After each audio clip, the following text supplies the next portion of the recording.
Welcome back to the channel. I'm Peter Mokri, a Dallas-based DP, photographer, gaffer with a one-ton grip van full of Aputure lighting. On today's BTS vlog, we're going to take a look at the new Spotlight MAX. We're also going to take a look at my single rolling stand booklight setup. This is Dylan, our swing for the shoot, and then we have Jesse on the left, which is our DP, and Gary, our director and producer, on the right. On this shoot, I was brought in as a gaffer and grip with my one-ton grip van and some Aputure lights. For this shoot, we wanted a bright look, clean look. We didn't want it too moody, so we opted for a big 8x diffusion. This is an 8x8 book light that we're doing, and then we have a hair light coming in to give us a nice little pop with the Amaran tube. That's it. No other lights were used on the subject. So you can see this is my custom book light that I decided to make. This is actually a holder that's designed to hold two lights on one stand. I put some gobos on it, slapped it on the stand, and made it into a rolling book light. And the reason I did this is because we had to move around quickly,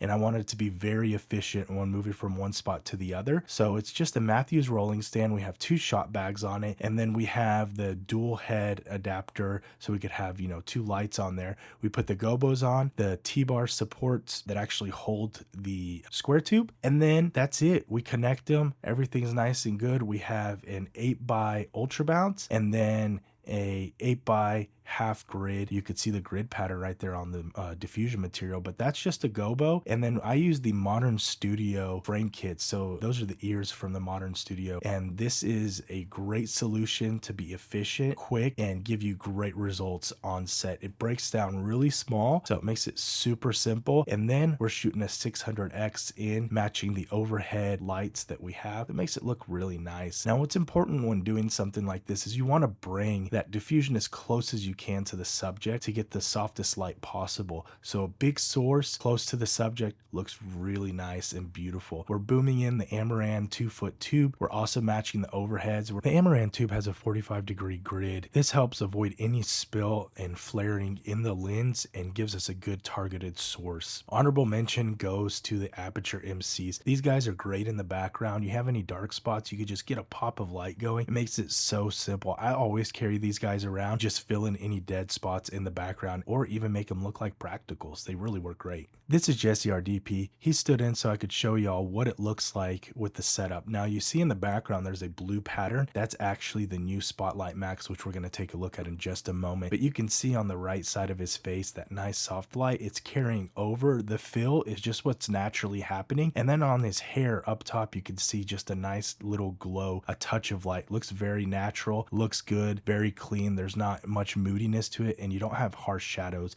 on his face around his nose or his chin. So overall it looks great. He is facing the other way, but this was my favorite picture of him, so we're tossing it in. He should be looking towards the key.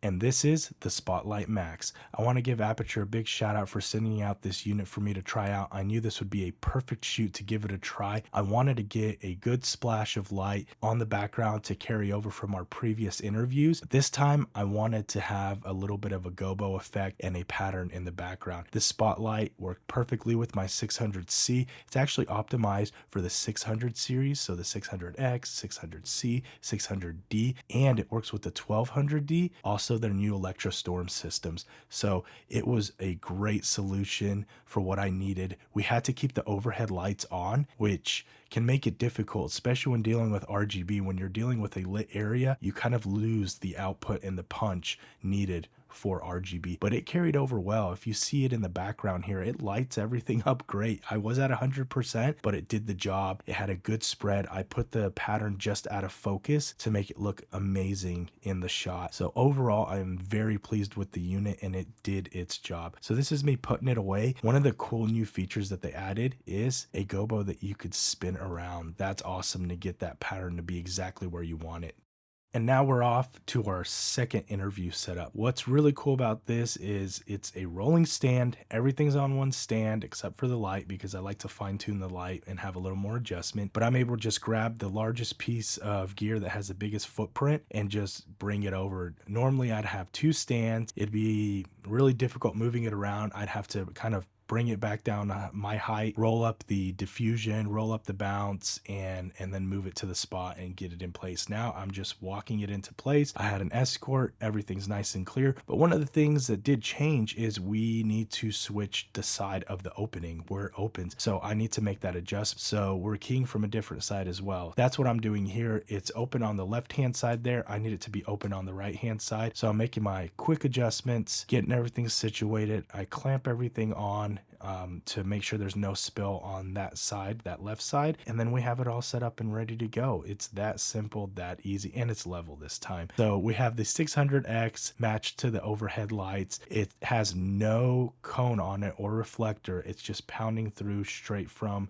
the bare COB. And the reason I did that is it has a way better spread and no hot spot. And then we have a tube overhead. So we have an Amaran tube just like we did before. It does have the 45-degree grid, which gives us a lot of control, and it was an amazing tool. So here's our setup again. You can see Gary right there, our director producer, and then you see the Spotlight Max giving us a nice coat of blue lighting in the background. And we decided to go with the solid color. Don't rely on these monitors. They're going to be a little wonky, but you can get an idea for the framing and what we did on adding a pop of blue. And then this is Gary standing in. Now, just keep in mind, we did fine tune it. It was a little 50-50 right there, and we did fine tune it once the subject came into play by wrapping the whole book light a little closer to camera and a little more frontal on him, so it gave a good clean look. You can see the tube is actually hitting his white hair, and it looks great. It's not too much, it's not overpowering. You don't want it to be radioactive. You want it to be soft, you want it to be clean, and you want it to not go past the point where it's hitting his forehead or his nose. So it has a nice clean look to it. We needed to do a quick walk and talk, so I set up the F22C, popped it on a rolling stand. I had Dylan handling cable management and getting the Stinger set up for the 60-foot run. We're going back and forth multiple times, and this was a really great setup, really simple. We got full output because we were connected to AC power,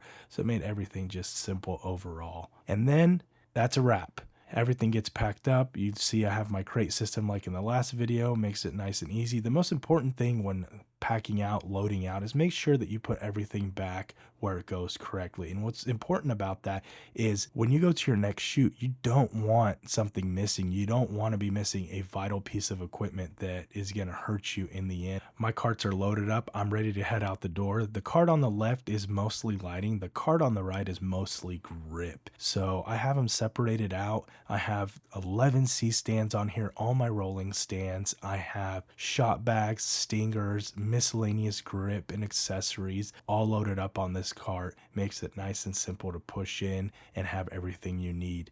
So it works out really well, and it can handle the weight just fine the way that I have them built.